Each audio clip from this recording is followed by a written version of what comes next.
तुम्हारा जब व्यक्ति का बुरा समय होता है ना, जब व्यक्ति का बुरा समय होता है तो वो बुरा समय में कई लोग ज्योतिषों के पास जाते हैं, ब्राह्मणों के पास जाते हैं, तो कहते हैं गुरुजी आपने तो कहा था कि इतने दिन में हमारी ग्रहदशा बदल जाएगी, तो तुम बार अभी फिर हम दिखाने आए, हमारी दशा तो बदली नहीं। ब्राह्मण ज्योतिषी हमेशा आपके सामने ये जरूर कहेगा कि थोड़ा समय लग सकता है, थोड़ा सब्र रखिए, समय लगेगा, होगा। तुमको नहीं तो किया था इतनी जल्दी हो जाएगा, ना थोड़ा सब्र रखो, ट्रेन आएगी जरूर, उसी प्लेटफॉर्म पर आएगी, उसी जगह पर आएगी, थोड़ा समय का इंतजार करो, उसी तरह दुख कटेगा, थोड़ा इंतजार मिलेगा, थोड़ा इंतजार करेगा, थोड़ा समय लग सकता। अंत समय प्रभु आना। हम जानते हैं आप लोगों को बहुत कुछ बोलना है, पर बैठो थोड़ा समय निकालो। अंत समय प्रभु आना पड़ेगा, वचन दिया तो निभाना पड़ेगा। आए ना आए प्रभु कुटुंब कबीला, अंत समय प्रभु आना पड़ेगा। ये शिव तत्व है, इसको पहचानना कठिन है। भोजनशाला में एक भाई, भोजनशाला में एक पुरुष जो गवर्नमेंट नौकरी में है, अच्छी पोस्ट पर है, वो सुबह 9 बजे से प्लेट साफ करने बैठता है तो रात को 10 बजे तक प्लेट साफ करता, उठता ही नहीं है। हमने कहा कि जब सूचना मिली तो उसको बुलाकर कहा कि भाई एक काम करो, कल हम व्यासपीठ से आपका सम्मान कर देते हैं। कहा नहीं गुरुजी, मैं सरकारी नौकरी में हूँ, बाद में लोग मेरी खिल्ली उड़ाएंगे देखकर, इसलिए मैं सामने नहीं आऊँगा। मैं तो बाबा की सेवा करने के लिए 10 दिन के लिए आया था, ये झूठन साफ करने का मौका मिला है, मेरी भी जिंदगी मेरा बाबा साफ करेगा, ये निश्चित है। बैठा एक बहन रोज पानी की बाल्टी में पानी भरती, डब्बे से पिलाती रहती पूरी कथा में। ये भक्ति है तुम्हारी, भक्ति अविरल भक्ति। लगे निष्कपट भाव से लगे। और सत्य कह रहा हूं, आप कथा में नहीं आए हो, आपके रूप में महादेव कथा में आया है।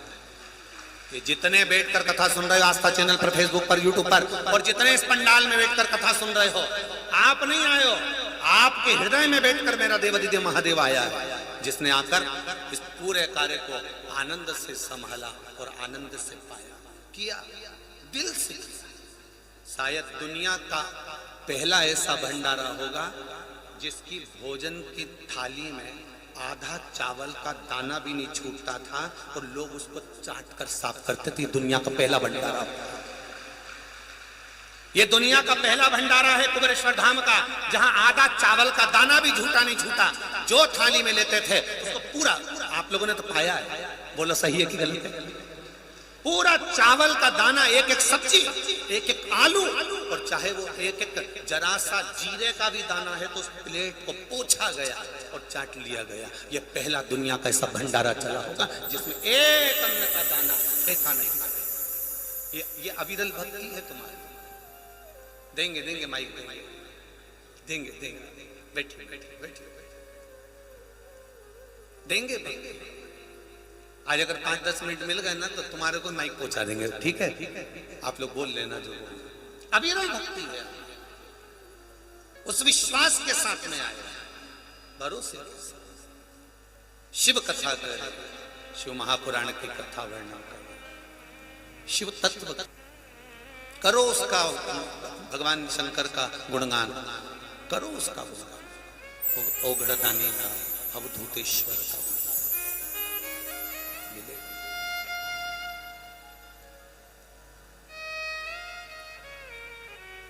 महाराज।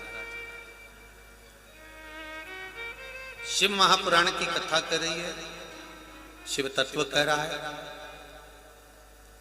कंडा यदि गीला है, कंडा जानते हो ना, गोबरी, गाय ने जो गोबर करा उसको थापा, सुखाया, वो नहीं सूखा। कंडा यदि गीला है तो उसमें अग्नि नहीं जलती, कंडा यदि गीला है तो उसमें आग नहीं आती। जो गोबरी जो कंडा सूख गया, आग उसमें उत्पन्न होती है। अर्थात जो भगवान की भक्ति में पूरा डूब गया, शिव पुराण उसी को प्राप्त होती है। डूब गया, डूबा,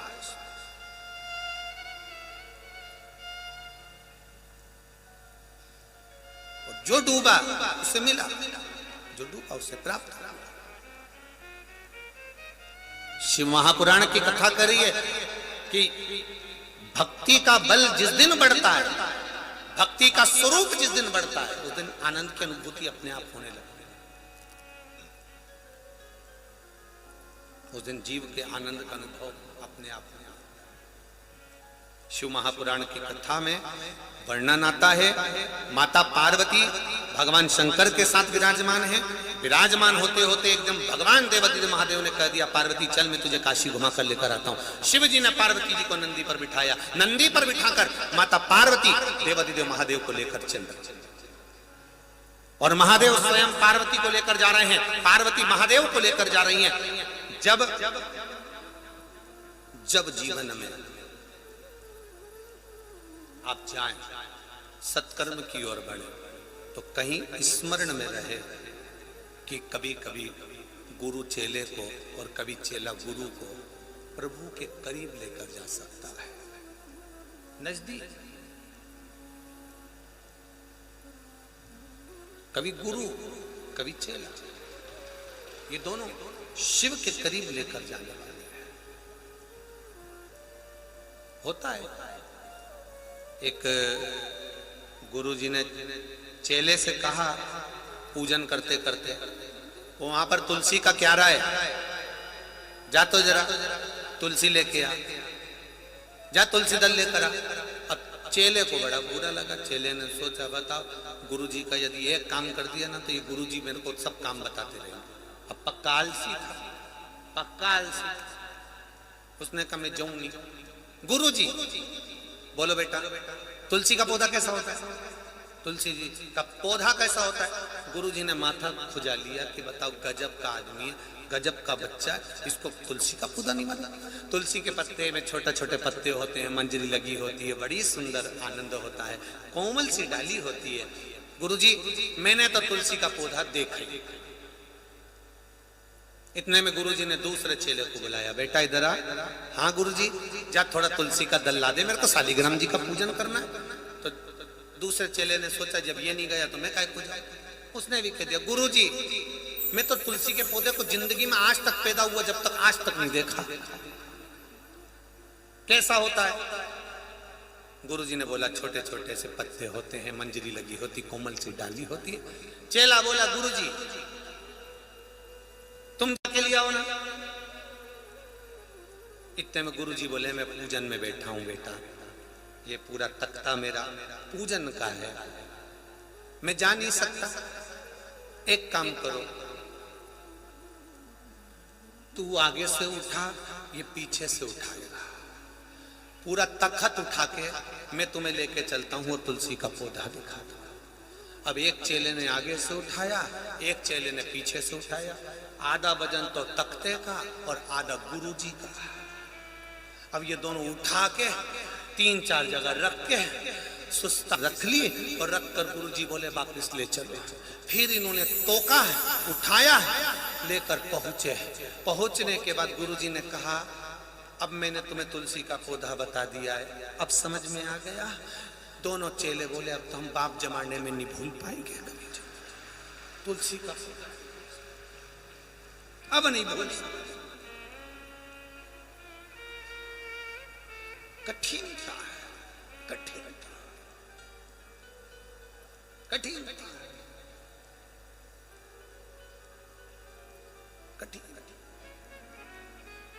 और भजन चित्त की कठिनता के अनुसार, भजन चित्त का आनंद पाने के साथ शिव तत्व को जानने का मौका मिला। पार्वती जी शंकर जी को लेकर जा रही, शंकर पार्वती को लेकर जा रहे।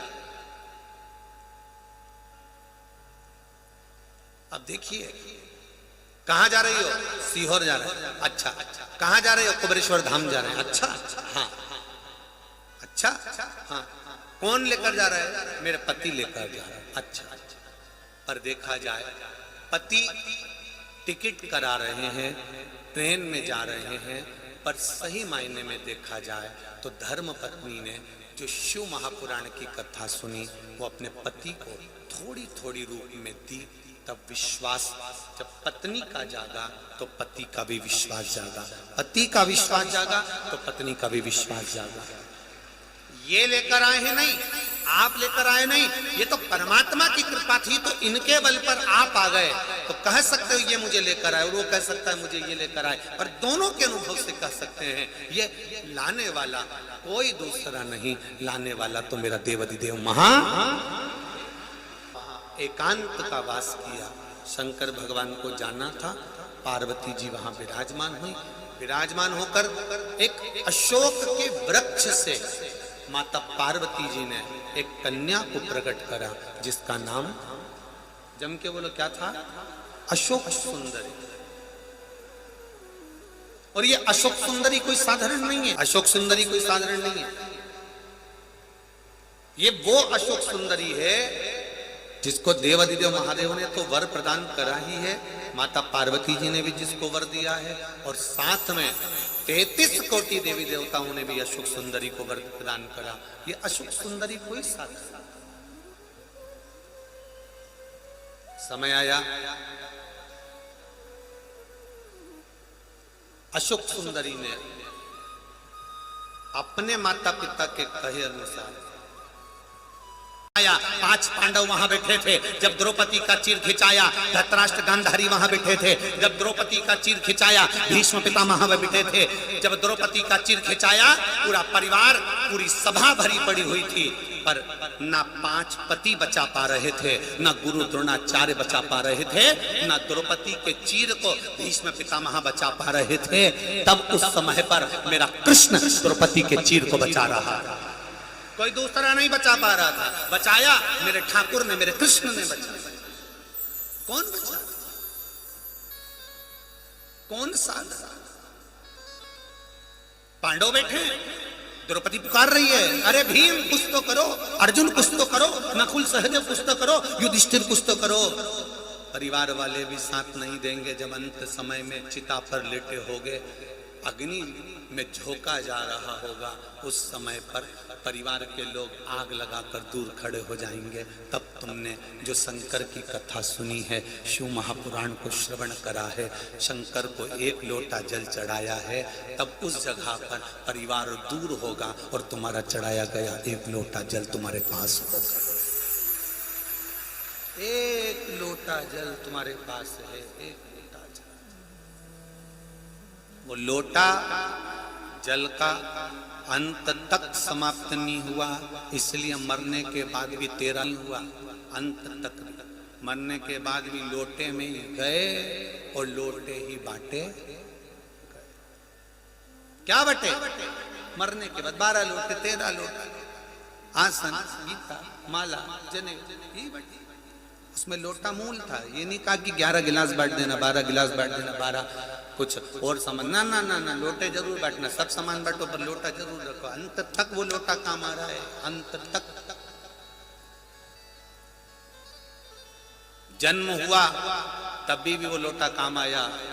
सूर्य को अर्घ देना, छठ की पूजन कराना है, चूड़ा बदलने का समय आया, आनंद कराना है, घर में संतान हुई है, बेटा बेटी हुए हैं, तो भगवान की सूर्य अर्घ देना, तो भी वो लोटा काम आ रहा, अंत तक चला है, अंत तक।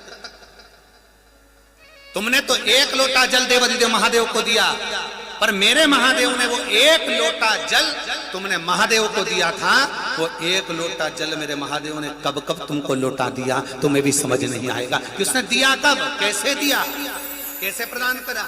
आप भक्ति में लगे रहे, आप भजन में लगे रहे, रात्रि को सोते रहे, राम नाम, कृष्ण नाम, शिव नाम जपते रहे, बस उसके विश्वास पर पड़े रहे। जब आपकी दृढ़ता, आपका भरोसा, आपका विश्वास प्रबल होता चले गया, प्रबल होता चले गया, बढ़ता चले गया, तो महादेव को भी सोचकर तुम्हारे पास आना ही पड़ा। भले वो किस रूप में आया, पर आकर आया।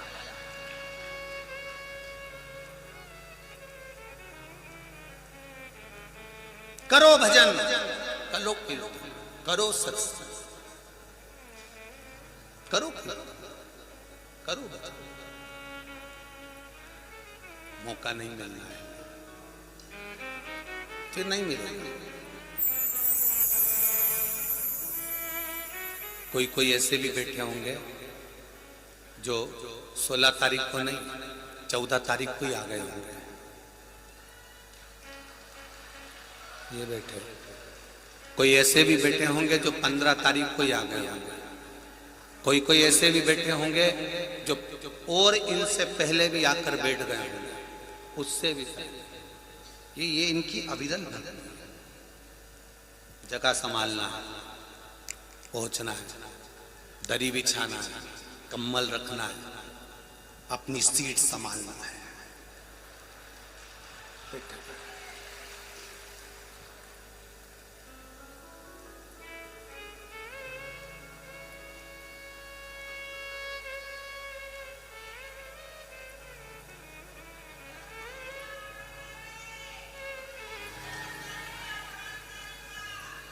जो शिव तत्व है, पहुंचे, विश्वास लेकर पहुंचे। कहीं नहीं गए तुम, दरी बिछाकर बैठे रहे, भोजन करा, पानी पिया, पड़ोसन ने किया, रुद्राक्ष नहीं मिला तो क्या करेगी? कुछ नहीं करना। जिसकी कथा में आई हूं वो सब यही दरी पे यही बैठी बैठी यही देखे जाएगा, यही आएगा आएगा। ट्रेन का अनाउंसमेंट होता रहता है, भले वो 4 घंटा लेट है, 10 मिनट की देरी से चल रही है। 14 तारीख से यही अनाउंसमेंट होता जा रहा है, आएगा। देरी से चल रही है, आधे घंटे देरी से चल रही है, आधा घंटा निकल जाता है, फिर लिखा हुआ जाता है कि आधे घंटे की देरी से चल रही है, फिर लिखा हुआ जाता है कि आधे घंटे की देरी से चल रही है। 9 बजे की ट्रेन रात को 1 बजे तक आ रही है। अगर वो डायरेक्ट बोल देते कि 1 बजे, वो डायरेक्ट बोल देते कि ये ट्रेन 9 बजे वाली रात को 1 बजे आएगी, वो डायरेक्ट बोल देते कि रात को 1 बजे आएगी, तो तुम तुरंत गाड़ी उठा के स्टेशन से अपने घर चले जाते कि अब 1 बजे आएगी तो मैं 12:30 बजे पहुंचूंगा। पर रेलवे वालों ने ये नहीं लिखा कि 1 बजे आएगी, उन्होंने कहा आधे घंटे की देरी से चल रही है, 1 घंटे की देरी से चल रही है। तो तुमने घड़ी देख कर कहा अब बच्चे ही कितना, 1 घंटे ही तो बचा, खड़े बैठे रहे। फिर जैसे ही 9 बजी 10 बजी फिर बोल दिया आधा घंटा की देरी से चल रही है। अब तुमने सोचा बताओ आधा घंटा फिर बढ़ गई, तो फिर किसी ने कहा चले क्या? नहीं अभी और आधा घंटा देख लो। आधा घंटा के बाद फिर बोल दिया आधा घंटा की देरी से और चल रही है। अब तुम 9 बजे की ट्रेन 1 बजे रात को आ रही है और वो बार बार कह रहे हैं आधे घंटे की देरी से चल रही है। तुम्हारी जान भी जल रही है, कब आएगी कब आएगी कब? 1 बजे रात को आएगी तो मैं कब की चली जाती। अरे इन्होंने बोला ही नहीं, आ रही है, आधा घंटा की देरी से आ रही है, क्योंकि उन्होंने कहा तुमने अगर सब्र रख ली तो ट्रेन आएगी, सीट भी मिलेगी, सामान पटक भी दोगे और चैन से सोकर फिर अपने धाम तक जाओ। आ रही है, आएगा।